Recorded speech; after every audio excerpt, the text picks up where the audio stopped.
Baik ya, kalau gitu kita mulai ya. Ini Afwan sebelumnya, karena apa namanya, ternyata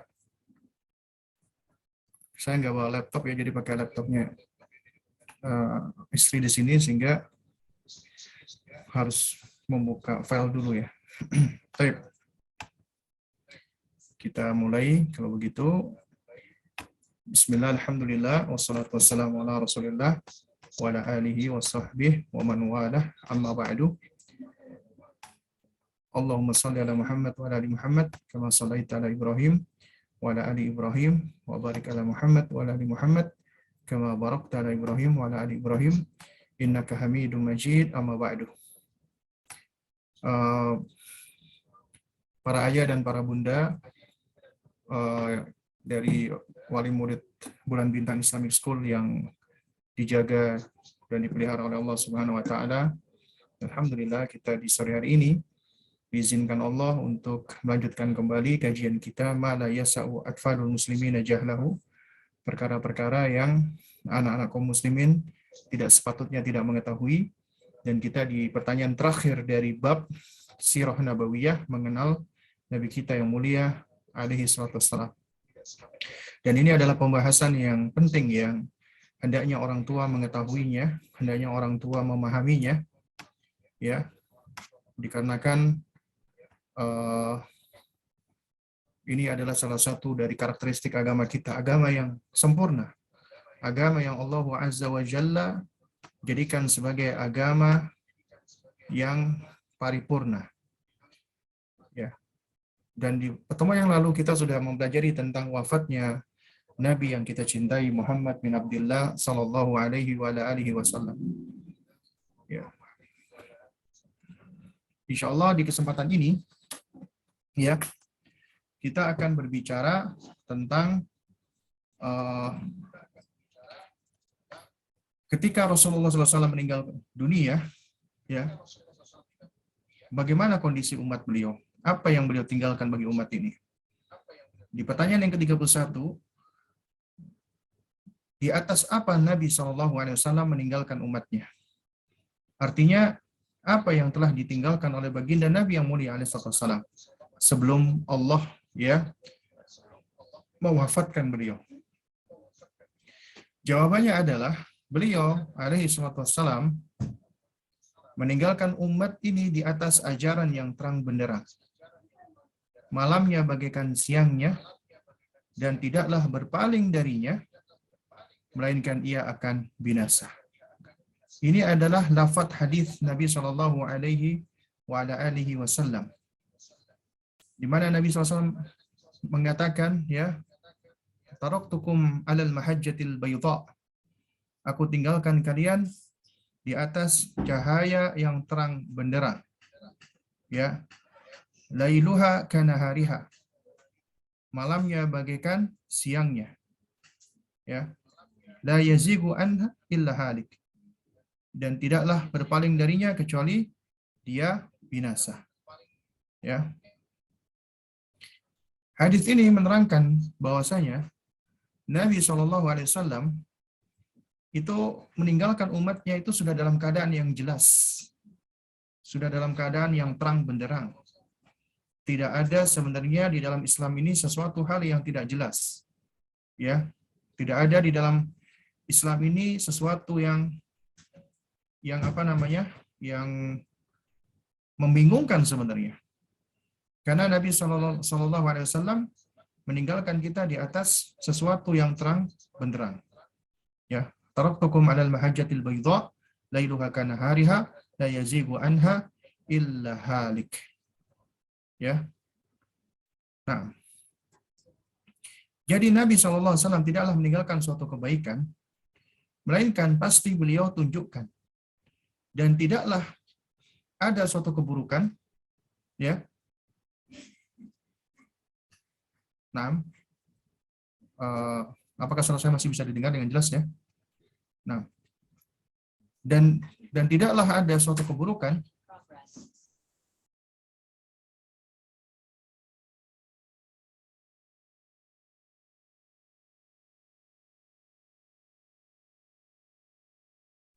Baik, ini mohon maaf ya atas sinyal yang kurang bagus ya. Jadi jaringannya kurang stabil di sini. Kita lanjutkan kembali ya. Nah,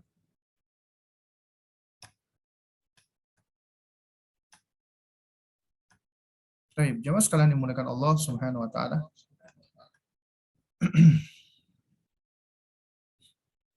Jadi Nabi SAW itu menerangkan bahwasanya ya beliau tidaklah meninggalkan sesuatu ya kecuali beliau sudah meninggalkan di atas sesuatu yang terang benderang, yang jelas, bahkan dikatakan ya malamnya bagaikan siangnya, saking jelasnya, saking terangnya agama ini ketika ditinggalkan oleh Rasulullah Sallallahu Alaihi Wasallam. Ya. Dan jamaah sekalian dimulakan Allah Subhanahu Wa Taala juga ya disebutkan tidaklah Nabi Shallallahu Alaihi Wasallam itu meninggalkan suatu kebaikan, melainkan pasti sudah beliau tunjukkan. Dan tidaklah beliau itu tidaklah ada suatu keburukan, melainkan itu juga beliau telah memperingatkan darinya. Ya, beliau memperingatkan darinya. Hal ini sebagaimana di dalam sabda Nabi SAW, ya Nabi SAW mengatakan, innahu lam yakun nabiyyun qabli illa an kana haqqan alaihi an yadulla ummatahu ala khairin ma ya'lamuhu lahum wa yundirahum syarra ma ya'lamuhu lahum. Sesungguhnya tidak ada seorang nabi pun sebelumku kecuali wajib baginya untuk menunjukkan kebaikan yang ia ketahui kepada umatnya dan memperingatkan keburukan yang ia ketahui juga kepada mereka. Artinya harus dijelaskan. Apabila itu ada kebaikan keburukan, pasti Nabi menerangkan, pasti. Gak mungkin Nabi SAW tidak menerangkan hal tersebut. Ya juga di dalam riwayat yang lain Nabi mengatakan, ma taraktu syai'an mimma amarakumullahu bihi illa waqad amartukum bihi wa la syai'an mimma nahakumullahu anhu illa waqad nahaitukum anhu. Tidaklah ya aku meninggalkan sesuatu dari apa yang apabila Allah telah perintahkan kepada kalian, melainkan aku juga memerintahkannya. Dan tidak pula apabila Allah ya memerintahkan kalian untuk meninggalkan sesuatu, maka aku juga larang kalian kepada sesuatu itu. Ya. Nah, juga di dalam hadis yang lain Nabi mengatakan, ma baqiya syai'un ya yuqarribu minal jannati wa yubaidu minan nari illa waqad buyina lakum. Tidaklah ada ya sesuatu yang jika sesuatu itu dapat mendekatkan ke surga dan menjauhkan dari neraka, melainkan telah diterangkan kepada kalian. Artinya Nabi telah menjelaskan semuanya. Nabi telah menerangkan semua kebaikan dan keburukan. Tinggal kita mau atau tidak untuk menelaah dan mempelajarinya. Jadi ini menunjukkan kasih sayang Nabi kita yang mulia alaihi wassalam. Dan tentunya ini juga kasih sayang Allah Azza wa Jalla. Karena sebelum Nabi wafat, sebelum baginda Nabi yang mulia alaihi wassalam beliau meninggal dunia atau wafat, maka sejatinya beliau telah menjelaskan semua urusan agama ini. Beliau telah menerangkan semua kebaikan yang ada bagi manusia. Dan menjelaskan juga keburukan-keburukan agar manusia menjauhinya. Ini menunjukkan apa? Baiknya Rasulullah. Karena ibaratnya beliau adalah guide. Beliau adalah yang menghantarkan manusia kepada jalan yang benar menuju Allah. Kita ini manusia, nggak mampu mengetahui mana jalan yang benar, mana jalan yang salah, kecuali apabila Allah sendiri yang menerangkan jalannya. Allah sendiri yang menjelaskan jalan tersebut. Dan Allah jelaskan dengan cara menurunkan kalamnya, kitab sucinya, Al-Quranul Karim. Dan Allah jelaskan dengan mengutus nabinya, Rasulullah SAW untuk menerangkan jalan tersebut. Dan Nabi itu diutus dengan membawa amanat. Amanat beliau adalah menyampaikan segala apa yang berasal dari Allah. Tidak Nabi sembunyi-sembunyikan. Karena yang ketika Nabi telah selesai misinya menyampaikan semua agama ini dan telah sempurna agama, maka akhirnya Allah wafatkan beliau. Ya. Dan sebagaimana yang difirmankan Allah Azza wa Jalla, putus lagi. Ya. Ini mohon maaf ya. Jadi wifi-nya kurang stabil ternyata di sini. Ini lagi preparing meeting. Mudah-mudahan yang di sini tidak putus ya. Nah, kita tetap lanjutkan aja ya. Dan mungkin suaranya agak putus-putus sedikit di sini. Ya. Nah, jadi Nabi SAW itu telah menjelaskan atau menerangkan semuanya. Dan ketika itu Allah sempurnakan agama kita ini. Al-yawma akmaltu lakum dinakum wa atmamtu alaikum ni'mati wa raditu lakumul Islam madinah. Pada hari ini telah aku sempurnakan untukmu ya agamamu. Dan aku telah ya ridhoi Islam sebagai agama untukmu. Ya. Wa atmamtu alaikum ni'mati. Dan juga aku telah sempurnakan untukmu nikmatku, nikmat dari Allah Subhanahu wa taala. Nah, jadi agama kita sudah sempurna. Ya, ya boleh, mungkin bisa dibantu untuk share screen apabila sudah ready. Ya, tapi kita insya Allah sudah selesai baca ya sebenarnya. Nah, baik, jadi ini saya live aja ya dari tablet saya ya, supaya nggak menghabiskan bandwidth. Nah, baik, ini alhamdulillah yang udah dibantu untuk share screen ya. Nah, ya, Masya Allah, alhamdulillah. Nah, jadi agama kita ini agama yang telah sempurna. Allah telah menyempurnakan agama kita ini sehingga tidak ada suatu kebaikan melainkan telah diterangkan, tidak ada suatu keburukan melainkan telah dijelaskan. Karena itu tidak ada alasan bagi manusia ya untuk tidak mengetahui adanya kebaikan-kebaikan dan keburukan-keburukan. Semua sudah diterangkan. Segala hal yang dapat menghantarkan ke surga Allah sudah diterangkan. Semua hal yang dapat mendatangkan atau menghantarkan kepada neraka Allah sudah diterangkan dan sudah dijelaskan. Semuanya telah terang dan semuanya telah jelas. Tinggal bagaimana sekarang kita ya berupaya untuk menjalankan saja. Makanya ya Abdullah bin Mas'ud radhiyallahu taala anhu memberikan nasihat ittabi'u wa la tabtadi'u. Ikuti saja, nggak usah membuat-buat, mengada-ada, berinovasi di dalam agama. Faqad kufitum, karena kamu telah dicukupi. Karena itu kesempurnaan agama ini, agama kita ini mengajarkan kepada kita dua pokok yang utama. Pokok pertama adalah kesempurnaan agama kita ini mengajarkan kita bahwasanya intisari daripada ibadah, intisari daripada syariat itu adalah tauhid, mentauhidkan Allah, memurnikan semuanya hanya untuk Allah. Yaitu ikhlas. Ikhlas itu artinya murni, memurnikan ya amalan kita hanya untuk Allah Azza wa Jalla. Hanya untuk Allah Subhanahu wa taala. Kita memurnikannya. Dan ini termasuk syaratnya ibadah. Ikhlas karena Allah. Ya, pokok yang kedua adalah mutaba'ah. Hanya mencontoh, meniru, mengikuti apa yang diajarkan atau diterangkan oleh Rasulullah Sallallahu Alaihi Wasallam. Tugas kita cuma meniru saja, mutaba'ah. Apabila ikhlas itu adalah konsekuensi dari syahadat la ilaha illallah, ketika kita mengucapkan asyhadu an la ilaha illallah, tidak ada sesembahan yang hak kecuali Allah, aku bersaksi tidak ada sesembahan yang hak kecuali Allah, berarti ya aku jadikan hidupku, matiku, dan semuanya itu adalah untuk Allah. Amalku adalah untuk Allah. Semuanya adalah untuk Allah. Aku ikhlaskan semuanya adalah untuk Allah. Kenapa? Karena aku adalah ciptaan Allah. Aku milik Allah. Aku berada di bawah kekuasaan Allah. Dan Allah begitu baiknya dengan diriku, sehingga aku mengkhidmatkan diriku hanya untuk Allah. Aku beribadah hanya untuknya. Tidak untuk selainnya. Aku menyembah hanya kepadanya, tidak kepada selainnya. Aku berdoa meminta tolong hanya kepadanya. Ya, mengikhlaskan dan memurnikan amal kita hanya untuk Allah. Itu konsekuensi dari syahadat la ilaha illallah.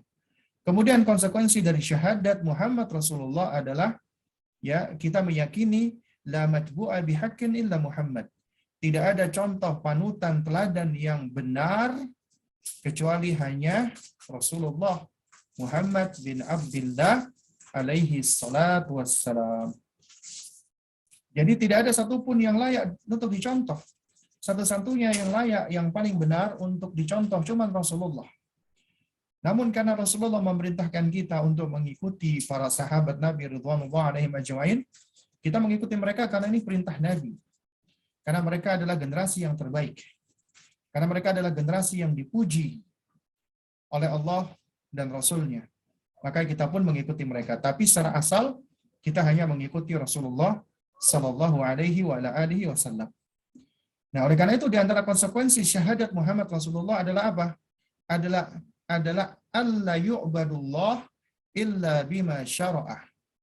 Tidaklah Allah itu diibadahi kecuali dengan apa yang syariatkan. Kecuali dengan apa yang dituntunkan. Sehingga apabila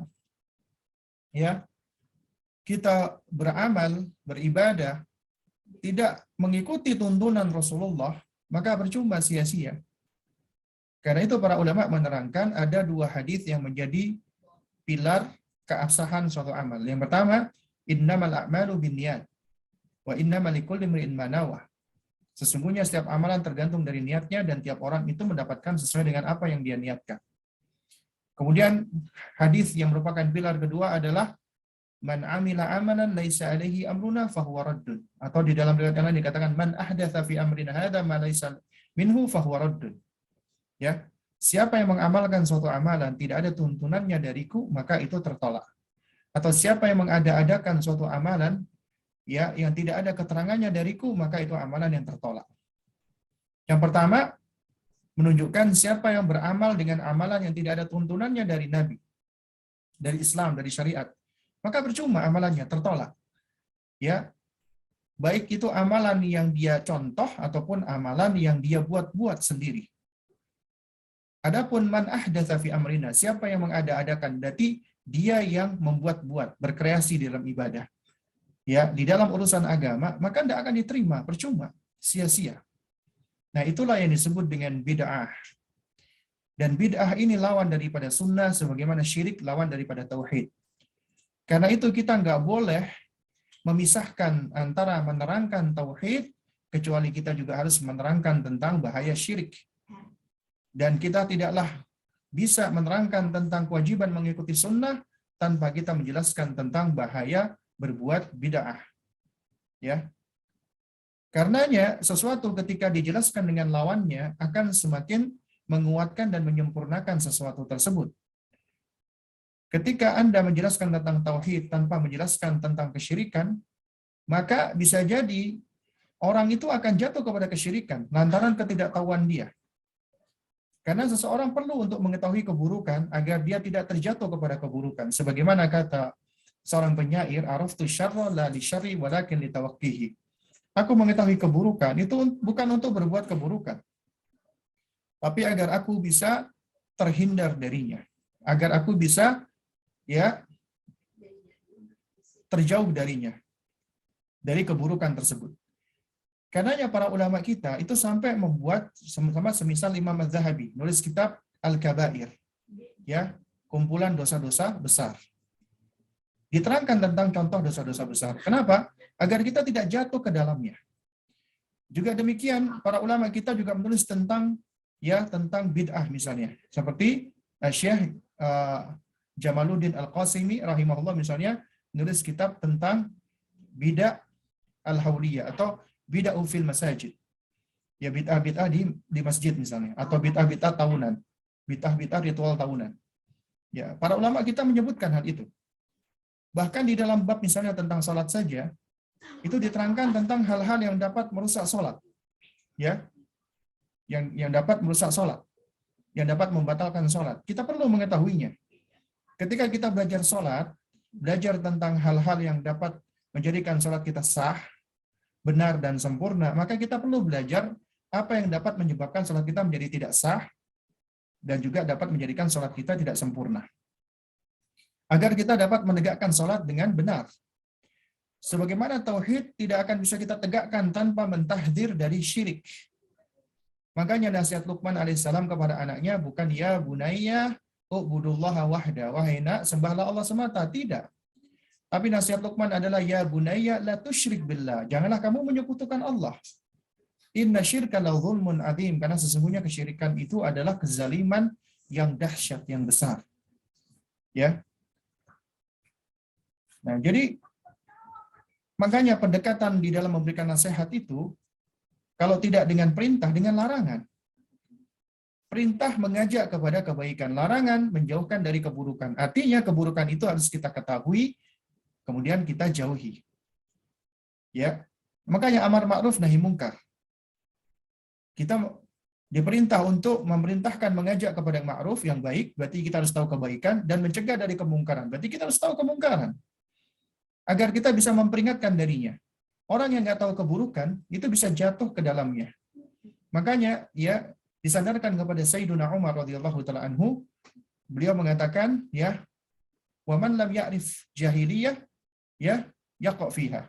Siapa yang tidak tahu perkara-perkara jahiliyah, maka dia akan terjatuh ke dalamnya. Demikian pula apabila kita tidak mengetahui tentang kesyirikan, kita bisa jatuh kepada kesyirikan. Apabila kita tidak tahu tentang kebid'ahan, maka kita bisa jatuh kepada bid'ah. Nah, ini menunjukkan betapa sempurnanya dan paripurnanya agama kita. Dan ini menunjukkan betapa ya Allah Azza wa Jalla begitu memperhatikan makhluknya. Nabi kita begitu memperhatikan umatnya. Sampai-sampai ajaran yang beliau tinggalkan itu ya ala mahajjatil baydha, di atas cahaya yang terang benderang. Sampai-sampai diibaratkan lailuha kana hariha, saking terangnya malamnya itu nggak beda sama siangnya. Saking jelasnya. Kalau malam itu kan seringkali diisyaratkan dengan gelap, ya. Bahkan sampai-sampai gelap gulita, kita nggak bisa memperhatikan dengan baik. Tapi apa yang Nabi tinggalkan, meskipun itu dikatakan gelap, misalnya, dimaksudkan dikatakan malam hari, tetap terang seperti siangnya. Artinya saking terangnya agama kita ini. Karena itu tidaklah berpaling dari ajaran ini, kecuali dia akan binasa, dia akan hancur. Ya, dia akan terperosok ke dalam keburukan. Nah, dari sini jamaah sekalian melakukan Allah Subhanahu wa taala, penting bagi kita untuk mengetahui tentang hakikat daripada bid'ah. Ya. Kita perlu mempelajari bid'ah dan perlu kita memahaminya dan menjauhkan anak kita dari bid'ah. Nah, bid'ah itu ya ada dua macam. Ya, bid'ah itu ada dua macam. Yaitu bid'ah lughatan dan bid'ah istilahan. Bid'ah secara makna bahasa dan bid'ah secara makna istilah. Ya. Contoh misalnya, ya, Allah dikatakan badi'us samawati wal ardi. Allah lah badi. Badi itu artinya yang membuat inovasi, yang mengkreasi. Artinya menciptakan langit dan bumi. Karena kata badi artinya kreator, ya, inovator, yang menciptakan. Nah, secara bahasa artinya Allah Subhanahu wa taala adalah membuat bid'ah. Artinya bid'ah di sini Allah mengadakan sesuatu yang tadinya tidak ada menjadi ada. Ya. Karena makna bid'ah itu adalah mengadakan sesuatu tanpa ada contoh sebelumnya. Allah menciptakan langit dan bumi, nggak ada contohnya. Artinya itu Allah ciptakan sesuai dengan kehendaknya. Ya. Nah, juga misalnya dalam firman Allah ketika Nabi kita diperintahkan Allah, "Qul katakanlah wahai Muhammad, man kuntu bid'an minar rusul." Aku bukanlah bid'an ya di antara para rasul. Bid'an artinya sini adalah aku bukanlah orang yang pertama kali datang dengan membawa risalah dari Allah. Ya, karena telah datang sebelumku para nabi dan para rasul. Ya. Nah, jadi itu makna secara istilah. Adapun makna itu makna secara bahasa. Adapun makna secara istilah, ya, makna secara terminologi yang dimaksud dengan bid'ah itu adalah apa? Ya, adalah sesuatu yang dibuat atau diadakan, ya ikhtira, yang diada-adakan itu tudahi syariah, menyerupai syariat. Jadi sesuatu yang membuat suatu amalan atau perbuatan yang dianggap menyerupai syariat, yang itu menyerupai syariat, ya. Ya, tanpa ada dalil sebelumnya, tanpa ada dalilnya. Itulah bid'ah. Jadi bid'ah itu adalah suatu perkataan atau suatu amalan yang dilakukan menyerupai syariat tapi tanpa ada dalilnya. Karenanya syahadat Muhammad Rasulullah itu ketika seseorang mengucapkan asyhadu anna Muhammad Rasulullah, artinya dia wajib untuk tasdiquhu ma akhbara, membenarkan Nabi atas apa yang beliau sampaikan. Wa ta'atuhu fi ma amara, dan menaati apa yang beliau perintahkan. Ya. Kemudian ya dan menjauhi apa yang beliau larang. Wa alla yu'bad illa bima syara, dan tidaklah beribadah kecuali dengan apa yang disyariatkan oleh beliau, dituntunkan oleh beliau. Artinya kita nggak bisa beribadah kecuali dengan apa yang dituntunkan oleh Nabi. Karena dalam hal ibadah, apabila kita tidak mengikuti Nabi, maka ibadah itu adalah ibadah yang kita buat-buat sendiri. Ibadah yang kita kreasikan sendiri. Itu tidak diterima oleh Allah Subhanahu wa taala. Kenapa? Karena ibadah itu adalah ismun jami'un likulli ma yuhibbullaha wa yarda minal aqwali wal af'ali dhahira wa batinah. Karena yang namanya ibadah itu adalah suatu sebutan yang komprehensif yang mencakup semua apa yang Allah ridhoi, Allah cintai, ya, baik itu perkataan atau ucapan yang tampak ataupun yang tidak tampak. Jadi bid'ah secara terminologi inilah yang dimaksudkan di dalam sabda Nabi, ya, seperti ucapan Nabi SAW, ya, fakullu bid'atin dhalalah wa kullu dhalalatin finnar. Ya, ini adalah bid'ah yang dimaksudkan secara terminologi. Amalan yang tidak ada tuntunannya dan dilakukan seakan-akan itu seperti syariat. Nah, kemudian juga bid'ah itu ya terbagi menjadi dua, yaitu bid'ah di dalam perkara-perkara kebiasaan atau urf, ya, atau di dalam perkara-perkara yang asalnya duniawi, ya, seperti misalnya contoh ya, berinovasi di dalam di dalam hal-hal duniawi, ya, di dalam ilmu pengetahuan atau sains, maka kita dituntut untuk melakukan hal ini. Karena Nabi SAW beliau pernah bersabda, antum a'lamu bi umuri dunyakum. Kalian lebih tahu tentang urusan dunia kalian.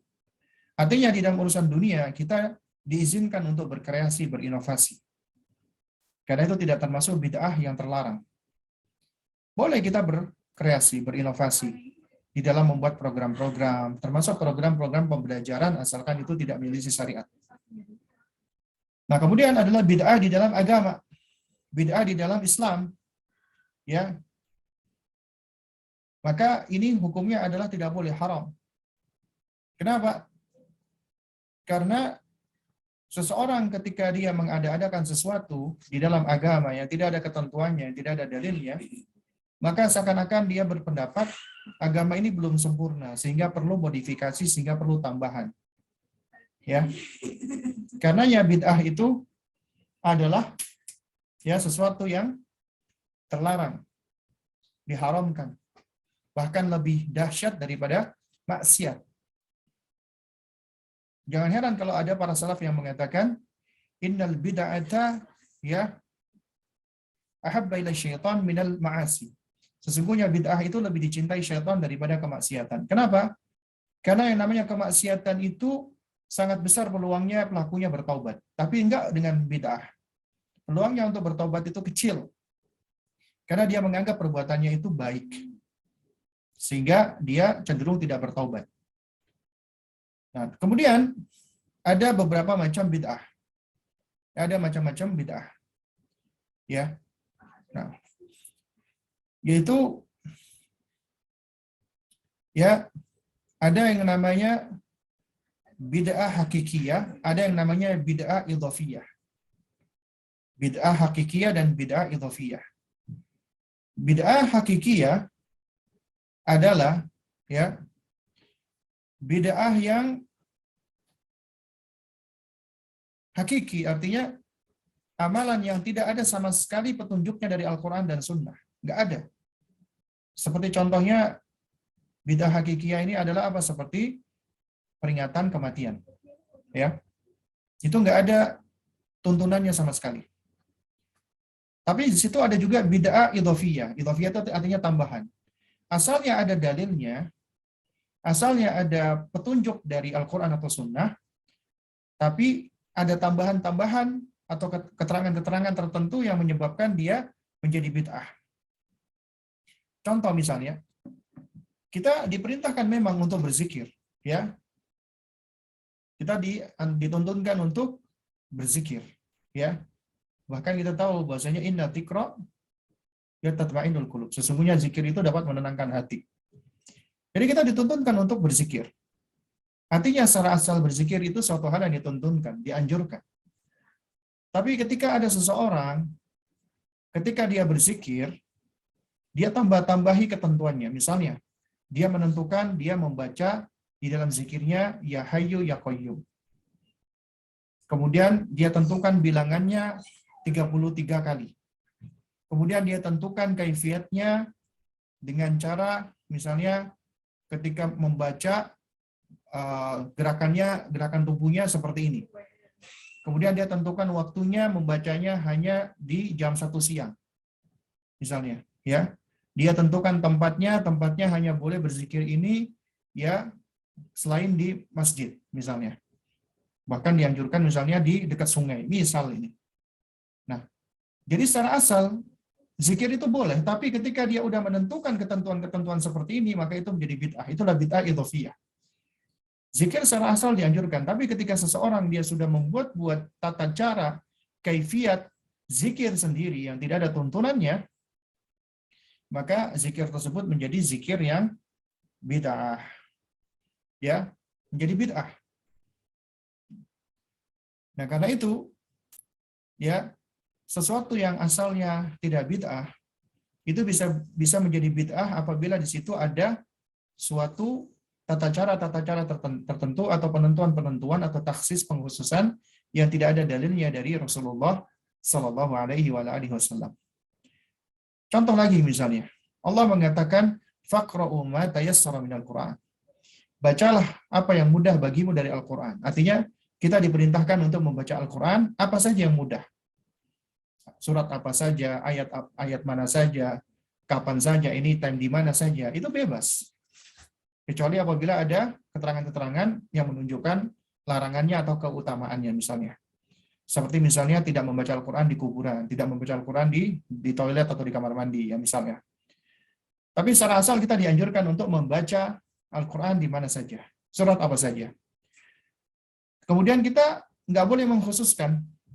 Contoh misalnya, apabila ada seseorang yang dia mengajarkan dan mengkhususkan membaca surat Ar-Ra'd misalnya, setiap hari Kamis jam 1 malam, ya sebanyak 15 kali.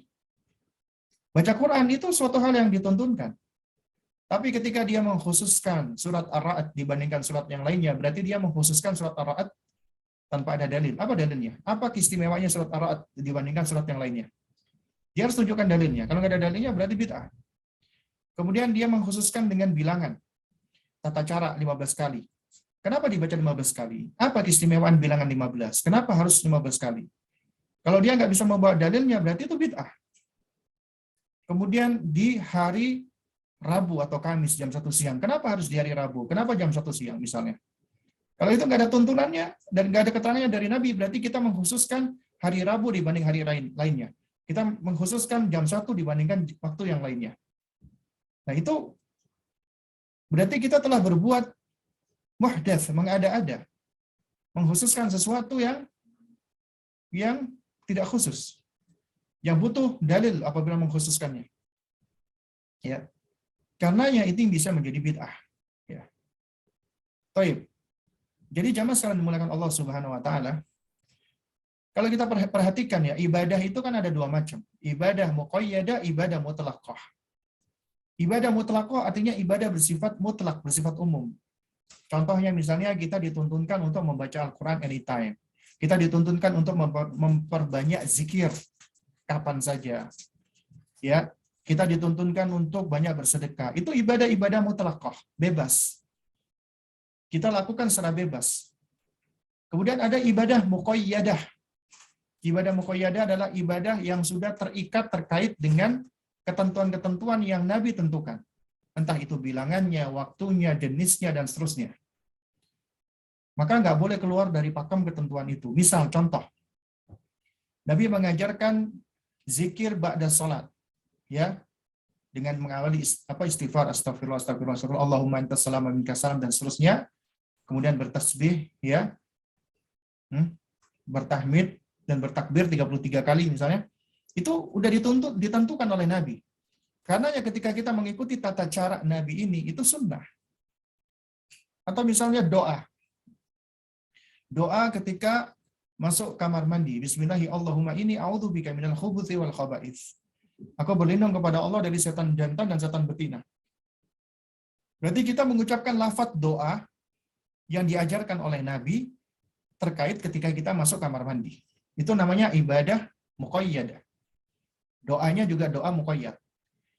Nah, apabila sesuatu yang mutlak nggak boleh ditakyid, nggak boleh dijadikan muqayyad tanpa dalil. Demikian pula sesuatu yang muqayyad nggak boleh dimutlakkan tanpa dalil. Contoh misalnya, ya biasanya kalau diberikan contoh lebih mudah dipahami. Ibadah mutlaqah. Ini tadi contohnya sama ya seperti yang saya sampaikan tadi. Ibadah mutlak. Memperbanyak zikir, memperbanyak baca Al-Quran misalnya, ya memperbanyak sedekah, itu bebas. Tapi kalau ada yang mengkhususkan, misalnya aku bersedekah setiap hari Selasa jam 12 malam. Berarti dia seakan-akan mengkhususkan hari tersebut, jam tersebut sebagai waktu yang istimewa, padahal untuk menentukan keistimewaan sesuatu itu butuh dalil. Anda tahu dari mana waktu ini istimewa? Apa yang menyebabkan Anda menentukan waktu tersebut adalah istimewa? Seakan-akan kita apa? Rajman bil ghaib, kita menebak-nebak perkara ghaib. Ya. Sementara manusia yang paling tahu tentang kebaikan Rasulullah. Kalau seandainya waktu tersebut adalah waktu yang paling baik untuk bersedekah, nggak mungkin Nabi nggak ngasih tahu, nggak mungkin Nabi nggak mengajarkan. Berarti konsekuensinya ketika Anda menentukan hal tersebut, Anda merasa Anda lebih alim daripada Rasulullah. Anda merasa bahwasanya Anda lebih ngerti daripada Rasulullah. Implikasinya Anda menuduh Rasulullah itu nggak ngerti atau lebih jahil dibandingkan Anda. Waliyadzubillah. Makanya bid'ah itu lebih dahsyat daripada maksiat. Karena mengandung tuduhan kepada Rasulullah SAW. Seakan-akan beliau itu lebih jahil, ataupun kalau beliau tahu, seakan-akan beliau tidak menyampaikan kepada umatnya. Berarti beliau berkhianat atas risalahnya. Ini yang diucapkan oleh Imam Malik rahimahullah.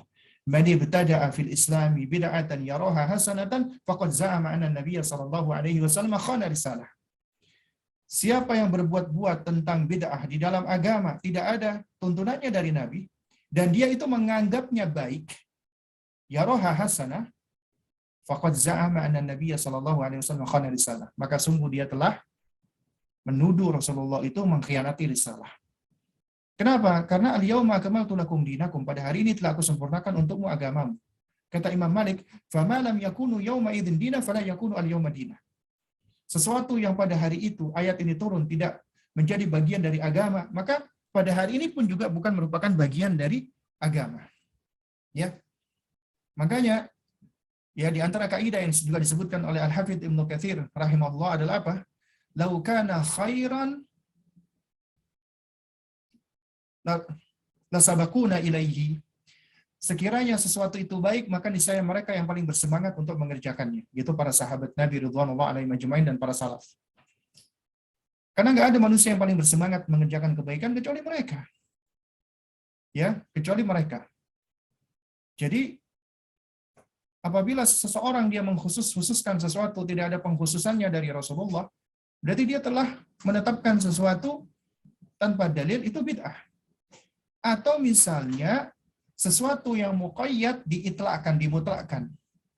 Sesuatu yang udah ditentukan oleh Nabi, kaifiatnya, tata caranya, dan seterusnya, kemudian malah dimutlakkan. Contoh misalnya, doa masuk kamar mandi. Kita berta'awudz, Allahumma inni a'udzubika minal khubuthi wal khaba'ith. Nabi ajarkan ini ketika masuk kamar mandi. Kemudian ada orang, dia tahu, ternyata maknanya bagus nih. Kemudian dia praktekkan setiap kali dia masuk ke tempat yang menurut dia ada setannya. Mau masuk kamar kosong, Allahumma inni a'udzubika minal khubuthi wal khaba'its. Mau masuk kantor yang gelap, Allahumma inni a'udzubika minal khubuthi wal khaba'its. Mau keluar rumah ketika itu gelap, baca doa ini. Lewat kuburan, baca doa ini. Lewat pasar, baca doa ini. Akhirnya apa? Dia menggeneralisir doa ini di segala waktu, segala tempat. Itu juga bid'ah. Ya. Kenapa demikian? Karena apabila doa ini baik digunakan untuk berbagai kesempatan, itu Nabi akan ajarkan gitu loh. Pasti diajarkan oleh Nabi. Tapi kenyataannya doa ini, dan Nabi lebih tahu tentang makna dan manfaat doa ini, Nabi ajarkan hanya ketika masuk kamar mandi. Ya, Nabi hanya mengajarkan ketika kita masuk kamar mandi. Karena itu nggak boleh doa-doa, zikir-zikir yang udah ditentukan Nabi, tata caranya, kaifiatnya, dan waktunya kita generalisir begitu saja. Kita ikuti apa yang datang dari Nabi Shallallahu Alaihi Wasallam. Ya, ini adalah apa? Adalah hal penting yang harus kita pahami. Nah, jadi di sini ya apa namanya? Subhanallah ya, ini masih jam 5, ternyata sudah maghrib ya.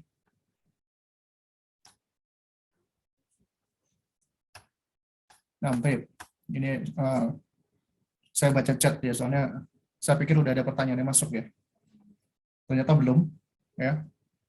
Nah, jadi jamaah sekalian melakukan Allah Subhanahu wa taala, ini menunjukkan pentingnya bagi kita untuk apa? Untuk memahami tentang hakikat daripada amal-amal yang tertolak, yang sia-sia. Ya, yang tidak ada manfaatnya. Nah, jadi jamaah sekalian yang dimuliakan Allah Azza wa Jalla, ya. Bid'ah inilah yang dikatakan oleh Nabi Shallallahu Alaihi Wasallam adalah semuanya sesat. Tidak ada bid'ah yang tidak sesat. Kullu bid'atin dhalalah. Ya, apabila yang dimaksud dengan bid'ah itu adalah berinovasi di dalam ibadah, di dalam agama. Karena agama itu kita ikuti dengan cara mutaba'ah, dengan cara mencontoh, dengan cara meniru, dengan cara mengikut Rasulullah. Tidak dengan cara berkreasi, tidak dengan cara berinovasi. Apalagi Nabi telah meninggalkan agama kita ini dengan terang benderang. Lailuha kana hariha. Malamnya bagikan siangnya. Makanya dikatakan la yazighu anha illa halik. Tidaklah berpaling darinya kecuali dia binasa. Yaitu orang-orang yang berpaling dari begitu terang dan benderangnya agama ini. Malah lebih mengikuti perkara-perkara yang tidak ada tidak ada poinnya ya. Baik, ini ada yang bertanya apakah sudah terjawab karena di saya sempat terputus-putus ya. Ya mohon maaf ya kalau putus-putus ya karena sinyal atau jaringan. Ya mudah-mudahan tetap bisa dipahami ya. Ada yang bertanya, apakah membaca surat Yasin setiap sore itu boleh? Nah, ini pertanyaan. Pertanyaan ini kan keluar dari entah itu kebiasaan ataupun dari pengetahuan yang telah diketahui. Nah, jadi boleh dong ketika ada pertanyaan, maka kita perlu untuk mempertanyakan kembali. Pertanyaan yang pertama adalah, kenapa membaca surat Yasin dibandingkan surat-surat yang lainnya? Kenapa mengkhususkan surat Yasin dibandingkan surat-surat yang lainnya? Apa yang melatar belakangi Anda mengkhususkan surat Yasin?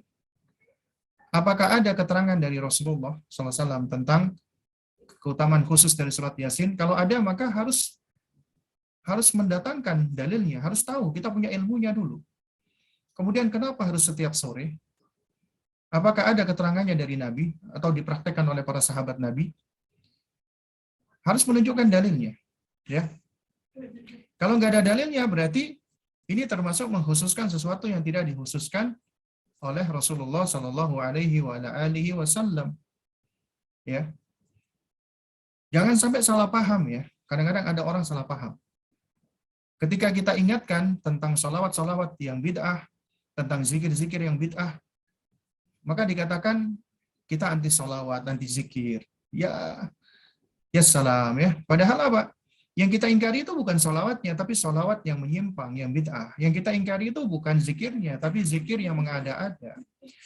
Yang kita ingkari itu bukan membaca Yasinnya, bukan membaca Al-Quran, tapi yang kita ingkari itu adalah mengkhususkan surat Yasin dan waktu tertentu ketika membacanya. Silakan Anda baca surat Yasin, mentadaburinya kapan saja, anytime. Misalnya Anda punya waktu cuma sore, silakan baca. Tapi jangan cuma surat Yasin doang dong. Kalau Anda baca cuma surat Yasin doang, seakan-akan Anda mengkhususkan surat itu dibandingkan surat yang lainnya. Atas dasar apa Anda mengkhususkan surat Yasin dibandingkan surat lainnya? Nggak boleh kita menganggap surat ini lebih istimewa daripada surat yang lainnya tanpa dalil, tanpa hujah. Ya. Nah, karena itu, ya, apabila Anda sekedar membaca, mentadaburinya, ya, tanpa meyakini keistimewaannya, kekhususannya, boleh-boleh saja. Tapi kalau Anda biasakan, berarti sadar nggak sadar, sengaja nggak sengaja, berarti Anda jatuh kepada pengkhususan hal tersebut. Ya. Jadi ini adalah hal-hal yang patut untuk kita pahami bersama. Ya. Contoh lagi nih misalnya. Ada orang misalnya dia mengajarkan zikir. Dia mengajarkan wirid. Misalnya kalau kalian lagi gundah gulana, bacalah misalnya ya Ghafur, ya Ghafur, ya Ghafur misalnya. Sebanyak 1111 kali. Setiap jam 11 siang dan jam 11 malam.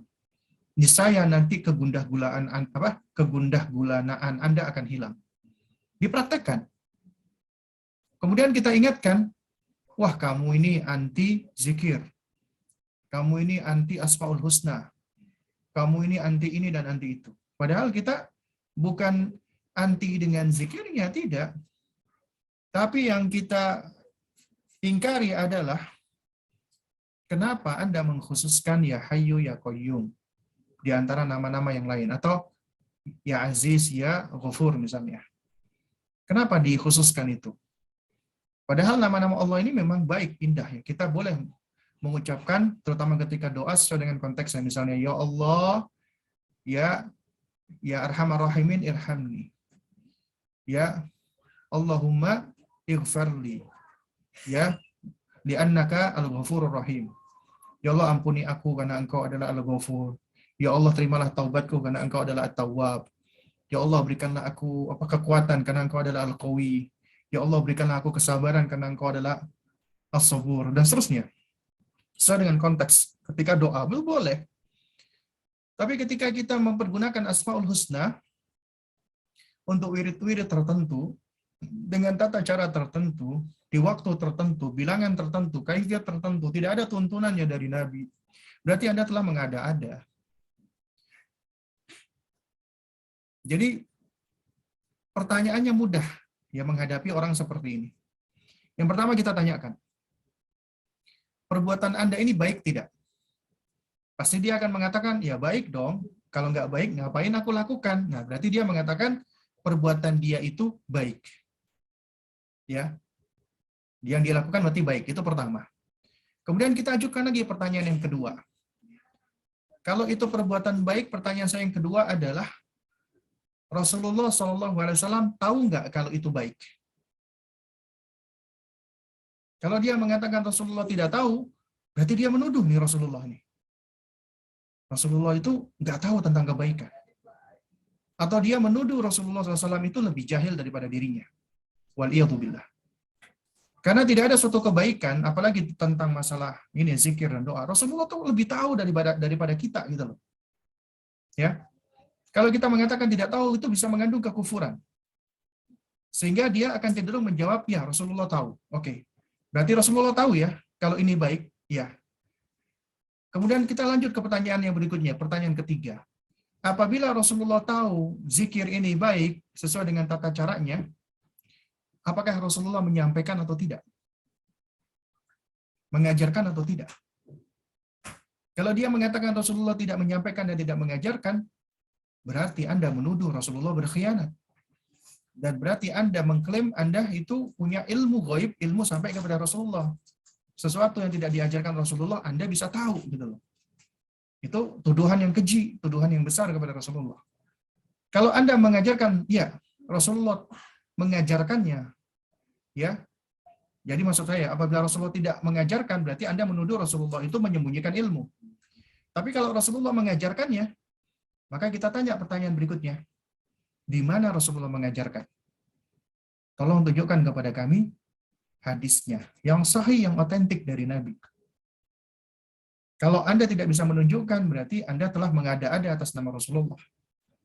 Anda telah berdusta atas nama Rasulullah. Itu dosa besar.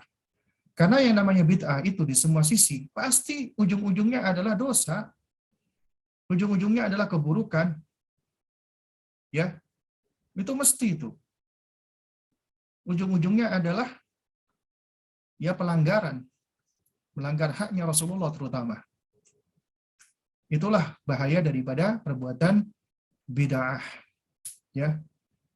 Karena yang para ulama menerangkan bid'ah itu lebih disukai syaitan daripada maksiat. Karena bid'ah itu ya ketika dilakukan orang itu menganggapnya itu ibadah, mendapat pahala.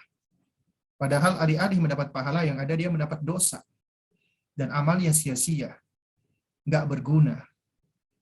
Nah, karena itu ya hendaknya kita berupaya untuk terus menetapi sunnah. Ya, kita berupaya untuk senantiasa berpijak dengan ilmu, dalil, nggak keluar dari sunnah Nabi yang mulia alaihi salatu wassalam. Jangan sampai kita keluar atau menyimpang dari sunnah.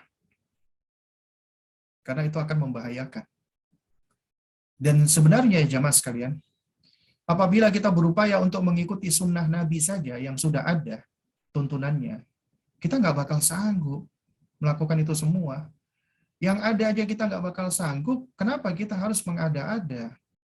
Mencari-cari kreasi-kreasi di dalam ibadah. Ya, tentunya ini adalah suatu hal yang nggak baik atau buruk. Ya, ittabi'u, ikutilah. Wala tabtadi'u, jangan berkreasi, berinovasi, buat-buat. Faqad kufitum, karena kalian sudah dicukupi. Agama kita sudah sempurna, agama kita sudah paripurna, agama kita tidak butuh penambahan, modifikasi, dan yang semisalnya, maka kewajiban kita cukup hanya mengikuti saja. Ya, karena dikatakan oleh para ulama, ya as-sunnatu kasafinatin Nuh. Sunnah itu seperti bahteranya Nuh alaihissalam. Man raqibaha naja, wa man tarakaha halaka. Siapa yang turut naik di atas perahu itu selamat, dan siapa yang meninggalkan perahu itu akan binasa. Jadi keselamatan itu ada pada mengikuti sunnah Nabi. Karena itu Imam Ahmad bin Hanbal ketika beliau diuji oleh Allah dengan penguasa yang kejam, yang zalim, beliau dipenjara dan disiksa, beliau berdoa kepada Allah, Allahumma amitni alal islami wa sunnah. Ya Allah, wafatkanlah aku di atas Islam dan sunnah.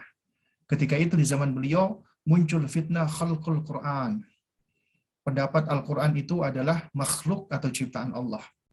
Tentunya ditentang oleh Imam Ahmad, karena ini adalah pendapat yang sesat dan menyimpang. Tapi yang terjadi, beliau malah dipenjara dan dianiaya. Tapi itu tidak menyurutkan beliau untuk berpegang kepada al-haq, kepada kebenaran. Beliau tetap berpegang dengan pendapatnya. Al-Quran bukan makhluk, Al-Quran kalamullah. Ya. Nah, oleh karena itu jamaah sekalian dimuliakan Allah Subhanahu wa taala, ya inilah pentingnya bagi kita untuk apa? Untuk senantiasa terus belajar agar amal kita selalu sesuai dengan sunnah Nabi yang mulia alaihi salatu wassalam. Nah, sepertinya udah tidak ada lagi pertanyaan ya, hanya ada satu pertanyaan yang masuk ya. Karena di sini informasinya belum ada pertanyaan. Kalau nggak ada pertanyaan mungkin kita cukupkan dulu sampai di sini. Kurang lebihnya saya mohon maaf ya apabila mungkin suara kurang jelas atau putus-putus ya. Karena biasanya sinyalnya lumayan stabil ya, tapi ini qadarullah sepertinya kurang stabil dan saya posisinya memang sedang safar saat ini ya. Dan ini selalu dapat tulisan your internet connection is unstable ya, tapi mudah-mudahan tetap bisa dipahami. Insya Allah nanti kita lanjutkan kajian kita ini dengan pembahasan lain ya. Karena pembahasan kita tentang buku ini bab Sirah Nabawiyah telah usai. Nanti kita tunggu informasi dari panitia berikutnya. Mudah-mudahan yang sedikit ini bisa memberikan manfaatnya. Yang benar datangnya dari Allah, yang batil datangnya dari diri saya pribadi. Ya, akhirul kalam. Subhanakallahumma wa bihamdik asyhadu an la ilaha illa anta astaghfiruka wa atubu ilaik. Wassalamualaikum warahmatullahi wabarakatuh.